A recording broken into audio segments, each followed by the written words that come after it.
Hey, welcome to the Simple Nutrition Podcast, a show that helps you learn practical and actual nutrition tips from an expert. I am your host, Leonila Campos, a registered dietitian with over 8 years of experience in the nutrition field. Hey, welcome back to another episode in the Simple Nutrition Insights Podcast. I am your host, Leonila Campos, registered dietitian, and today I have a guest, Jasdeep. And I'm excited to talk to him and talk about men and mental health. And so I'll let him introduce himself and then we'll start with the interview. Hi, Jasdeep. Hi, how's it going? My name is Jasdeep. I work in a private practice as a mental health clinician. I have my master's in social work from the Jewel of California, Fresno. And that's it. I'm really interested in men's mental health, partly due to kind of like my own upbringing and my own experiences as being a man. Awesome. Yeah, thank you for sharing that and also for coming to the podcast. You know, it's interesting because in the dietetics field too, right? I did some research too, right, in the sense of the social worker area, right? And I found, and I can link that website too that has the statistics. But you know, I found out that about 16.1% of social workers in the U.S. right are men, and then it gives the breakdown right of ethnicities, right? Yeah. And so in your experience, right, and just becoming a social worker, right, and getting your master's in social work, I'm sure you saw that also, right, that not a lot of male were going into that career of social work. Yeah, no, I think there were like in my cohort, there were only like, was it 4 guys? And one of them, another guy was a Marine.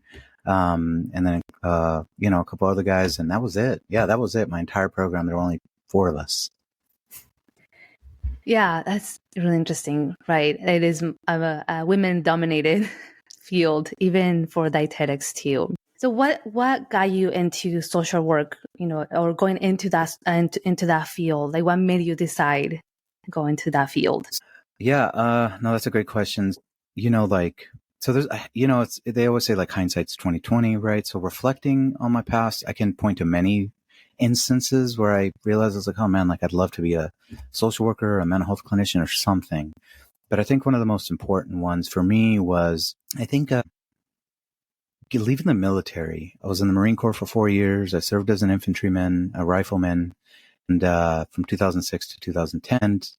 Getting out of the military was one of the kind of most disorienting experiences, and I knew it was the same for a lot of my friends as well.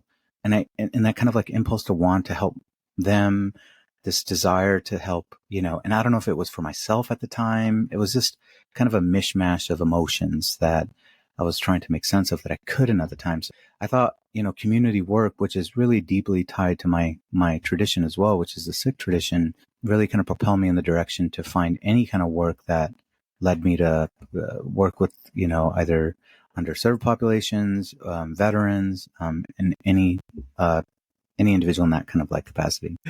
Perfect. Yeah. Yeah. And okay. so, okay.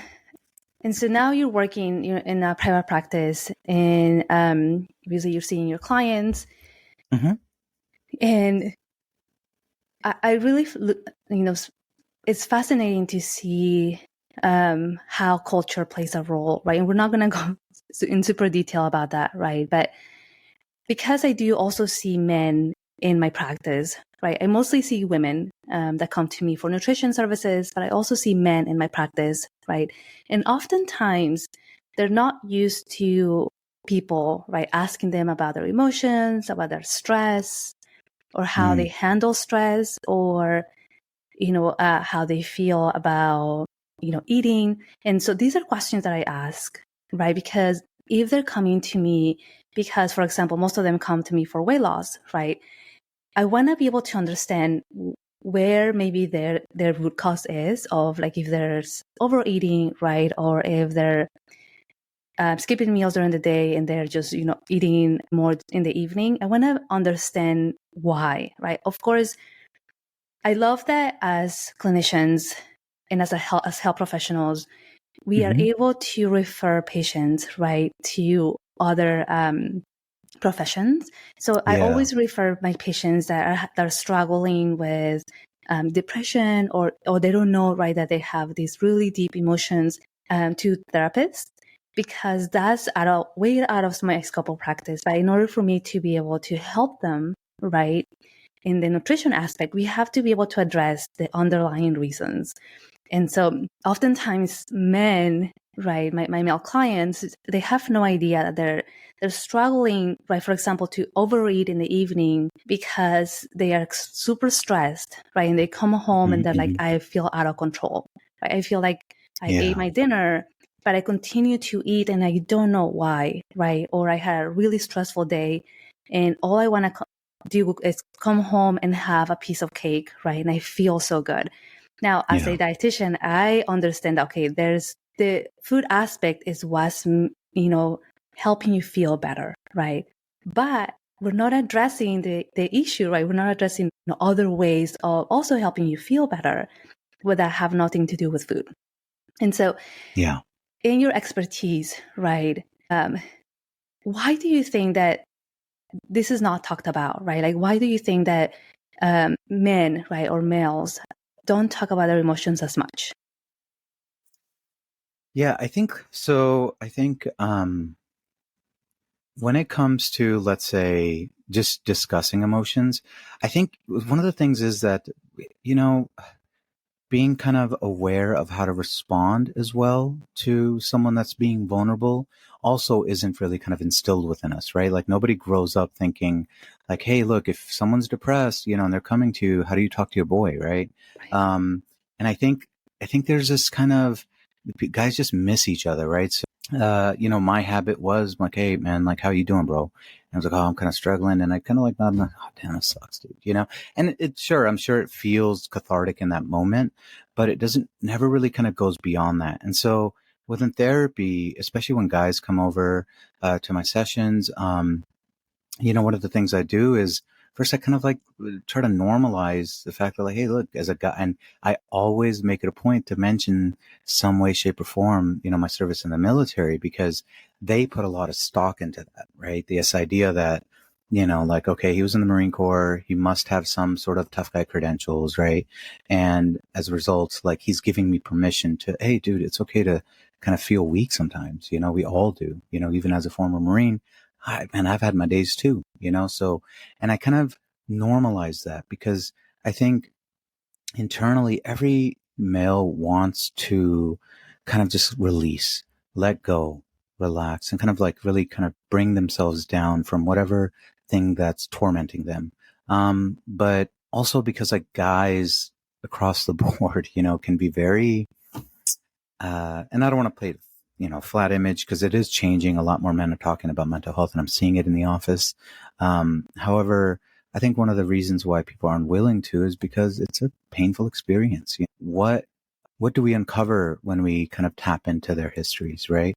What do we uncover when we ask, in a more meaningful way, like, hey, dude, like, how are you doing, man? What's up? Talk to me. And I think that pain is difficult to deal with and to confront, especially in kind of the environments they're probably already in. So you're constantly, maintaining this at ready kind of orientation towards the world, which, forces you to not really have to sit with your emotions, but instead you either drink it away, smoke it away, or you bury it. Right. Is that good? Yeah. I love that you're mentioning that. And I also love that you say, normalizing, right? And I am so happy that, Yeah. we're seeing it more, right? That male or men are coming to, therapy more, and they're reaching for help, right? They're looking for help, Right, right, because right. I can imagine how it must feel, right? Like having these really strong emotions and not knowing how to deal with them, Process them. right? Yeah. Yeah. Yeah. Like, I've worked in the foster care system in the past, and, when you ask these boys, they're very angry. And look, there's always multiple dimensions to it, right? There's one about like culture, one about, income inequality, one about, systemic racism throughout history. It can be very, but at the most basic, I try to approach them with this kind of idea that like, hey, dude, it sucks to hurt, it just sucks. It really just sucks. There's no other way about it. Tell me when it sucks, what do you do? Like who do you turn to? What are the things that kind of help bring peace to you? And some guys, they're, a lot of guys like blue collar workers, are usually turning to alcohol. And so, yeah, normalization is so, so important. Right. Yeah, absolutely. And because then once right, okay, yes, I'm having these emotions and this is what I do, right, to help me. We might not see it as a healthy way to do it, right? But as why they're Yeah. coming to a professional where maybe you can work with them and give them some tips. So if, Yeah. Let's say we do have somebody like that, right? That, okay, I'm dealing with my emotions, on the weekends by drinking, right? Mm-hmm, Like mm-hmm. maybe what are some of the tips that you would recommend to someone that is having these really strong emotions and they recognize, right? Oh, now I know that because I feel this way, and then I drink alcohol or drink just in general, I forget about them, right? But I want to be able to not do that. Yeah. So if they don't want to drink anymore and they're kind of struggling with alcohol, so it really depends on, the severity of their drinking problem. Right? If they are, functioning alcoholics and, uh, I'm very much about, kind of slowly reducing their alcohol consumption, kind of jumping into it, quitting cold turkey works for some, others it doesn't. Because for many it functions as a kind of a quick band-aid, right?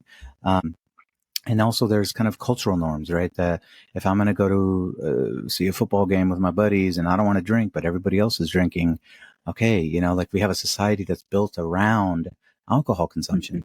And so when we talk about triggers, for example, the triggers are never ending, right? And how much can an individual really like what internal strength can they draw on to really kind of say, look, no, I'm not going to do this when the triggers are, right outside as you leave the house, the commercials you see, the films you see. And so in that sense, I think first is helping them recognize that like, look, this is the environment you're in, right? So understand why alcohol is always in the home is because it's always present everywhere you go. Um, and so kind of going from there, then I try to at least establish kind of like a path of like, slowly reducing from, let's say like, I don't know, like a case a day. I've served with Marines that, them and I used to share a case a day, and start off very early in the morning. And so, and it was really kind of slowly reducing that, but also, bringing them in and helping them find different ways to recognize what triggers their desire to drink, what leads them to want to say, man, I need to drink, right?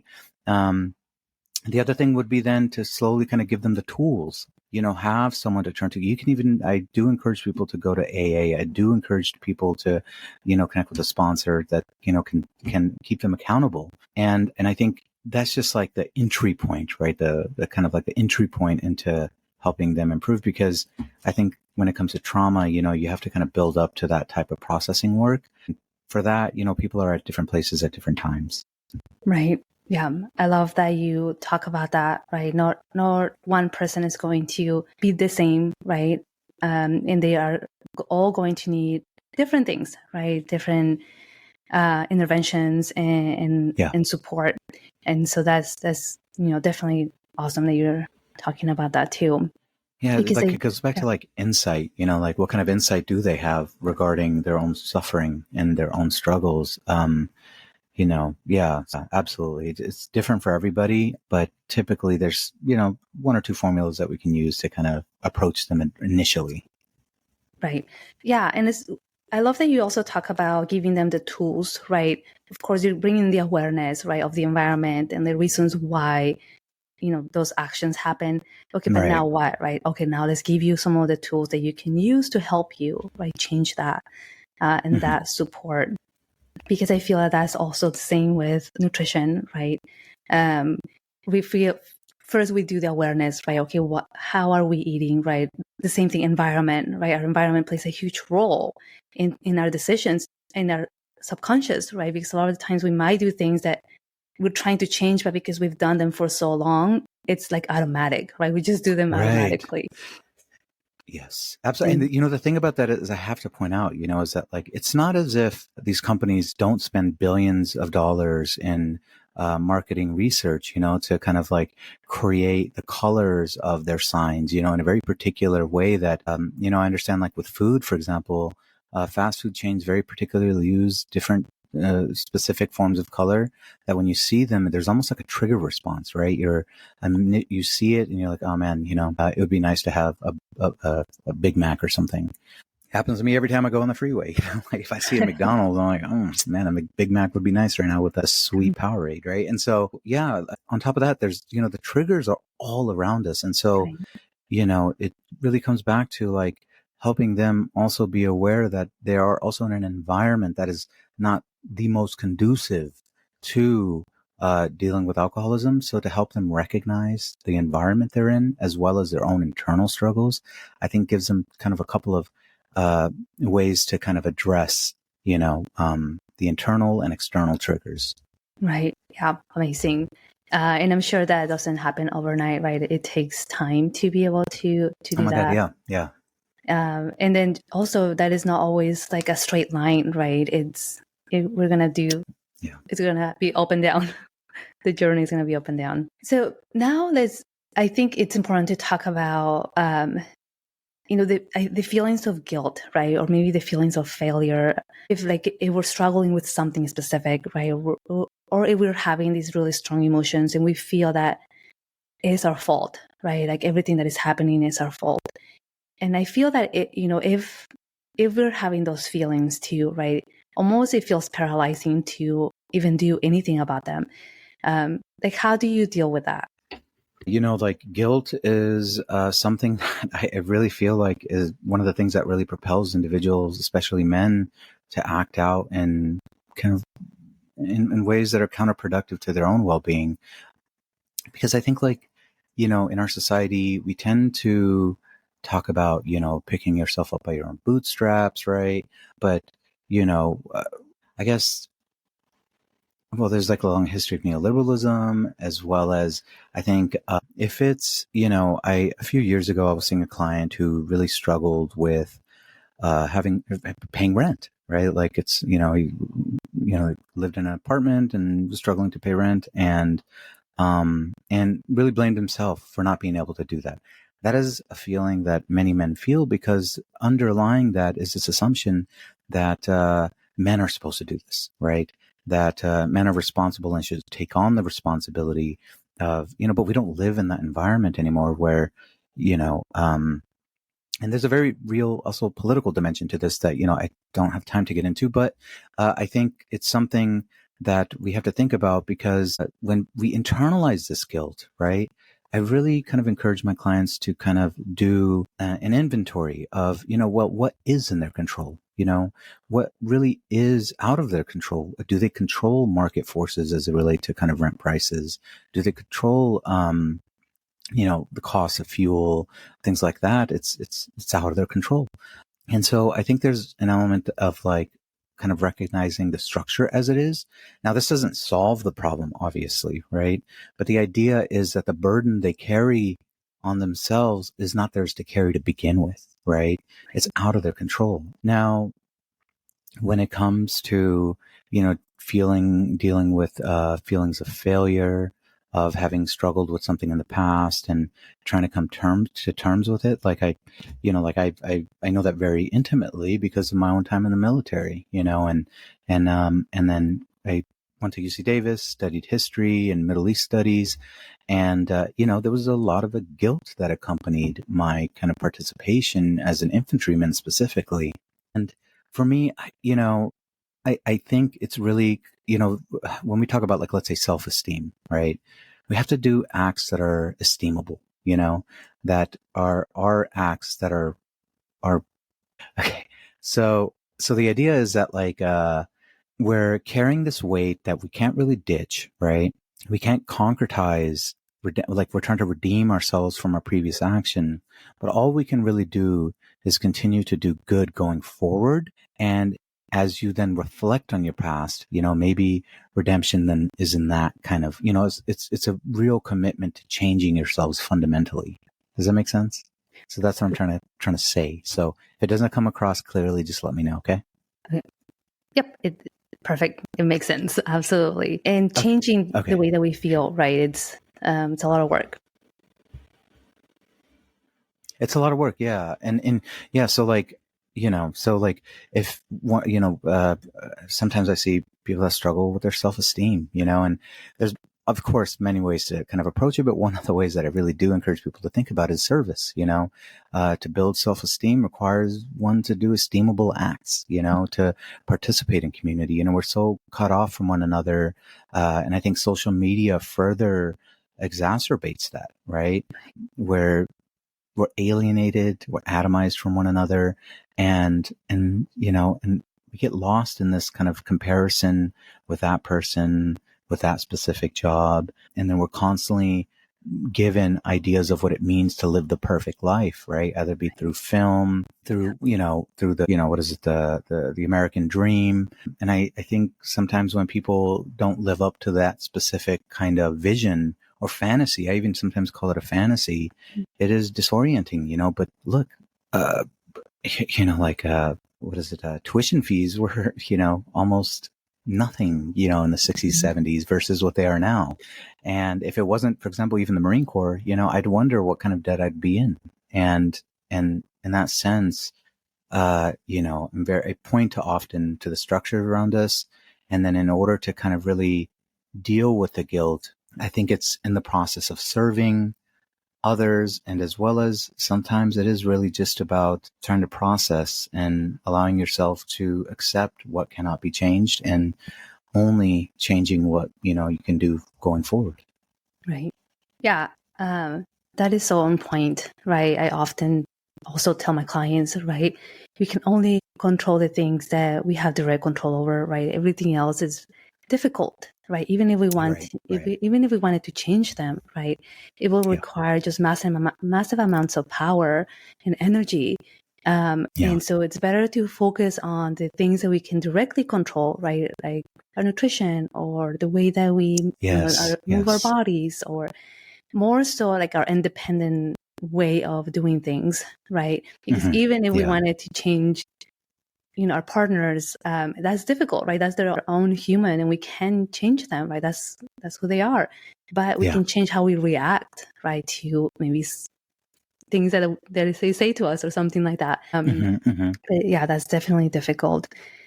So yeah, thank you so much for sharing that.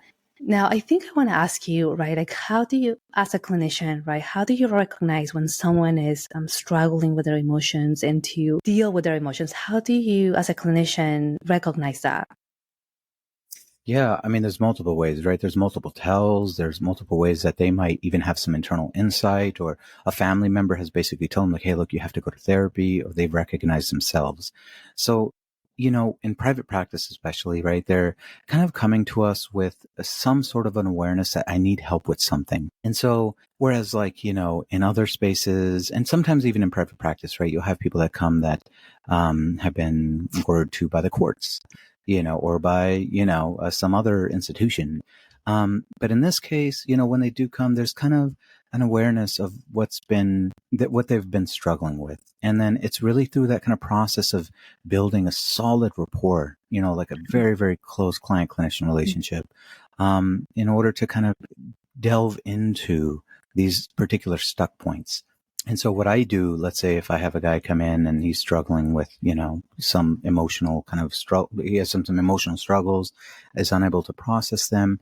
I just begin by asking, what brings you to therapy? What made you interested in coming to me? Right? What is it that motivated you to kind of pick up the phone and do this? And so then we kind of begin from there. And then as we're going through their past, or even what they're going on through their present, this is weird. I'm kind of a very visual person, but it's like, I allow the conversation to go where they need it to go, just for them to allow themselves to kind of express themselves fully, in a very safe environment. And then I ask very specific questions, right? That asks for more details, that asks for more, kind of, insight into you, so I can kind of gain some insight into what they're experiencing. And so from there, then I can see, like, I've had clients in the past that, struggle with someone correcting them, and so there's this kind of defiance, there's resistance to being told what to do at work. And then it's like, okay, let's explore that, man. Like, why such an intense reaction to, let's say, recommendations from a supervisor or critiques from a coworker, right? You start asking questions, and then you see a history of resistance to, parental figures who never really kind of engaged with them in honest terms. And they've had to fight to be able to kind of, secure their voice, in that relationship. And so then obviously every authority figure that comes around them is going to be a kind of an antagonist, right? And, in terms of like protecting one's ego, what else can you do? Right. Yeah, it's just so Does that make sense? fascinating. Absolutely, right? But it's so fascinating, right, to really, because I also like to ask my clients, right, like the same thing, like, okay, yeah, brings you to me, right? Let's talk about your Yeah. goals. And it's usually at first it's very superficial, right? Like the answer is very superficial, but as you ask more questions and you learn more about Right. their true goals, then you really Yeah. understand, why is it that they're here. And it usually takes, a good amount of time to figure that out. But I love that you said that you have to build a rapport, right? Because if there is not that connection and that rapport, these are things that they're, so intimate and so painful, right? That you have to feel so safe, right? You have to feel safety in order for you to share, right, that information and allow yourself to heal. But there has to be that true rapport, right? And I see that too with my nutrition clients. And so I love that they are honest with me. And if they're not, I think as clinicians, we know, right, when someone is still working through that, right? And I think they're still trying to figure, okay, is this really the person that is going to support me and help me? Because I've had other clients too, right, that tell me, I've worked with someone else and it's, it's difficult and, I'm not sure if this is for me. So I'm sure that's the same with therapy, and so I love that you bring that up about the rapport, right? And making your clients feel safe and that they can trust you. Mm-hmm. Yeah. Awesome. So I think, talking about obviously men and mental health, I can imagine how that has changed, after the pandemic, in a positive thing, right? That more mental health services have been available for just Americans in general. But also the accessibility of it, right? That, hey, if you're not able to come in, go and do telehealth. So hopefully that has helped. But I can imagine just how much that has affected men and women as well in terms of like their mental health, right, after the pandemic, during the pandemic, and that uncertainty, right, too. Have you seen that that change as well? Oh yeah. I mean, like, I have many clients that work for private companies, that during, like even the pandemic, there were like supply chain kind of, slowdowns. And as a result, their work was severely impacted. And, sometimes, even if the work is impacted, the demand is still the same. Right. And so there's a kind of like a tension there that can't be resolved because, global shipping had been affected. And as a result, sales and marketing within the companies had kind of declined. These men are sometimes, and women as well, like women were part of this as well. Specifically, as we're talking about guys, there's this kind of feeling of like, well, how do I kind of resolve this internal tension? Yeah. I think, especially guys who kind of really find their purpose through their specific job, right? Or providing for their families. I think that time where they had to, be at home, or, they weren't getting the hours they needed, or they weren't essential in any way, shape, or form, was disorienting, as I said earlier, but also scary. How do you pay for rent? And this is before, like the state responded in a meaningful way. And so those questions were very pertinent at the time. And that's a lot of stress to carry, especially with the prospect of, what impact the coronavirus can have on the body, right? If you're working in like construction sites, if you're working in environments where you're around a lot of people, I can only imagine how scary that was. And so, yeah, a lot of the clients I do see do look back on their time through, the more serious kind of lockdowns, with kind of a great deal of sadness and a lot of fear, as I can hear that in their voices when I talk to them, and so yeah, I think it does leave has left a significant impact on a lot of folks, and yeah, and we do see it quite often. Right. Yeah, I can imagine.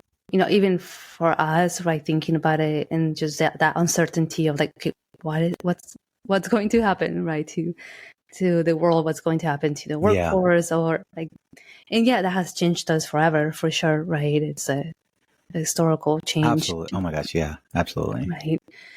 Yeah. So I think, the next question would be like, what are some of the tips that you would give someone that maybe they know that they're struggling with their emotions, right? But they're struggling to, or they feeling that they don't know how to handle their stress, or, what are some of the tips that you would give someone that they haven't reached out for help? Like tips that you would give them to help them manage those feelings? That's a great question. I think so. For any men that are listening to this, struggling with emotions, sometimes we think it's just, like, okay, like, you don't see anything but those very specific emotions, right? I think one of the things, a lot of guys struggle with is shame. And, for anyone that knows that they're struggling with some, either be anger, depression, just unprocessed kind of history, traumatic history, whatever it may be, and if it really does get in the way of your ability to be present with your family, if it really impacts the way your relationship to alcohol, any of that kind of stuff, the clinicians are there to help you. Just frankly, their whole goal is to help assist you as you try to process what you're kind of going through. And we can either function as in specific moments for holding space. We can be there to validate. And then we can help you process and give you the tools necessary to deal with this stuff. I would, encourage these guys to really, see us as in some ways facilitators, where we're trying to facilitate a conversation between ourselves and our past and our history, or what we might be experiencing in the present, and to kind of just parse it up. The way I kind of describe it to some of my younger clients is as if, like, you remember those old headphones with the jacks and everything? You'd put them in your pocket perfectly, kind of, untangled and everything. And the second you pull them out, there are all these knots and everything. And so our goal is first to kind of untangle those knots, right? And because it's hard to think through our experiences when there's just so many painful stuck points. And in developing those skills, learning those kind of coping practices, as well as grounding techniques, then we can really start trying to take apart those knots, right? And then we can sit back, and as we get some distance from those experiences, we can look at them and kind of process them, and in a certain way put them to rest for certain people. And I think, don't be nervous, reluctant to reach out to a mental health clinician. It's frankly, like, I see a therapist. I've seen a therapist for, man, like 6-7 years. And frankly, it was one of the best decisions I ever made in my life. And guys, it's having come through, I'm a high school dropout, so I have my GED, and I was a knucklehead back in the day, going to the Marine Corps, this, that, and the other. And so it's not as if, like, I'm unaware of the struggles that a lot of men go through, but it is to say that there are other possibilities, that there are other ways of inhabiting this world that aren't fully dictated by the pain that you carry, that it's okay to be kinder, softer, gentler, sweeter. I think that's one of the most wonderful parts of positive masculinity, this kind of tenderness, and so, and most of the guys I do see do have that really sweet side to them, but sometimes it takes a little bit of time for them to really inhabit it when they don't feel like they're, in danger, or, almost at the kind of, in this crisis state. And then you see it. And a lot of these guys are wonderful, that I work with. So yeah, guys, if you listen to this, I highly encourage you to reach out to a mental health clinician. They're sometimes really chill. So, and you can shop around, of course. If you don't get along with a clinician, if you go to another one. Right. Yeah, I love that you bring that up, right? Because sometimes I do hear that, I had a session with somebody and we didn't connect, or it didn't go well, right? But giving the opportunity, right, to another one, right, where you can connect and have that rapport, because it's life changing, right? It can really help you manage those emotions. But I also really love that you said that part of shame, right? A lot of the times I do hear that as well. Like I feel shame that I need help, right? But Yeah. we're there to help, right? We went to school for that. We are here to support you and help you, right? And so I really like that you mentioned that, right? Not feeling shame because you're having these emotions, right? You're human. You're going to have them. Yeah.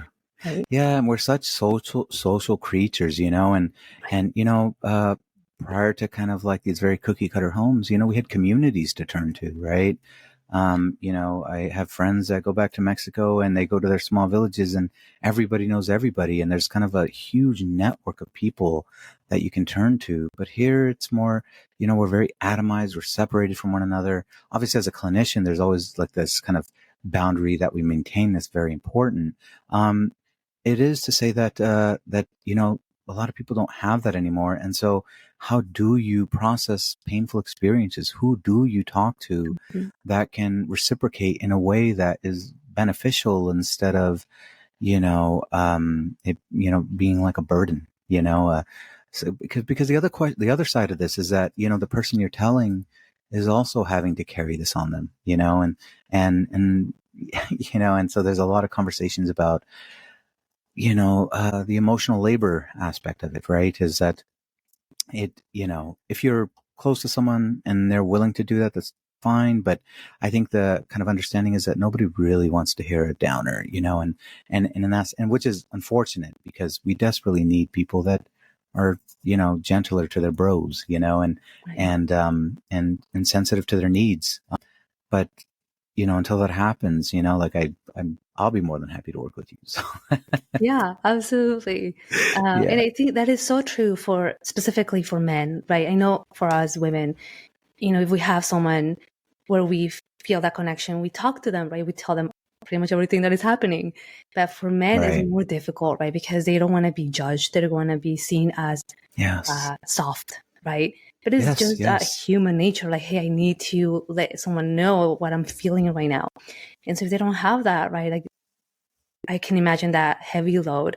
And so having a therapist, right, having a clinician to be able to listen and help you with those emotions, right, that is just, I mean, it's so needed because if you don't have it anywhere else, right, like we're essentially, yeah, that's damaging, right? That's definitely a heavy load.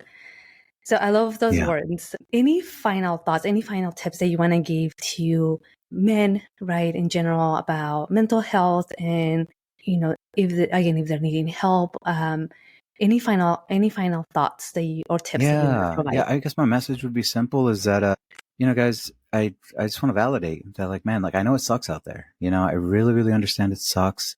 I know a lot of folks are living paycheck to paycheck, rent's kind of always around the corner. You get the paycheck and it just disappears the moment it comes in. Guys, that's not your fault. That's just not your fault. You don't control these things. They're out of your control, and obviously me telling you that doesn't make a difference, but I do want you to know that that's not your burden to carry either, and you can look at it from that angle where, like, look, I just live in this world. I didn't create it. Right. And so in that way, guys, be kind to yourself, man. Like, be gentle. There's no reason to, see what we see on TV. I know, having been in the Marines, I see all sorts of buddies that are country guys, that are city dudes, live on the burbs, and they're always some sort of kind of mimicry of some sort of idealized life that people want to present to the world. But oftentimes that's, it's a performance, if they're watching some show with cowboys and stuff, and immediately later, like I'll see people wearing air yachts or something, and so like, it's all like, I feel like sometimes it's very much like a performance, that like, I'm a tough guy, and it's like, look, man, you don't have to do that around me. It's cool. And you don't have to do that around yourself either. What does it mean to just be, just to sit and relax?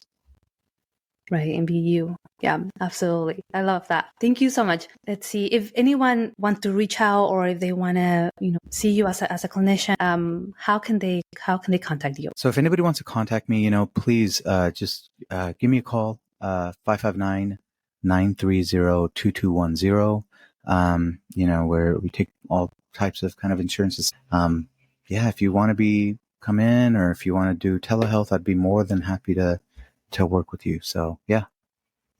Awesome. Yeah. And I'll make sure to add that phone number in the show notes. So if you're driving or busy, you can always look at the show notes and it'll be there. But thank you so much again, Jasdeep, for, being able to come up and do this topic with me about, mental health in men.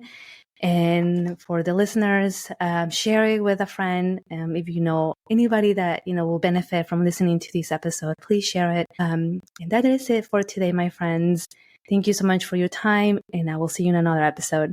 Bye-bye for now. This podcast, the links and resources provided are for the purpose to educate only and are not a replacement for medical advice or nutrition therapy. I suggest you seek out the help of a trained professional to help you with your specific situation and needs.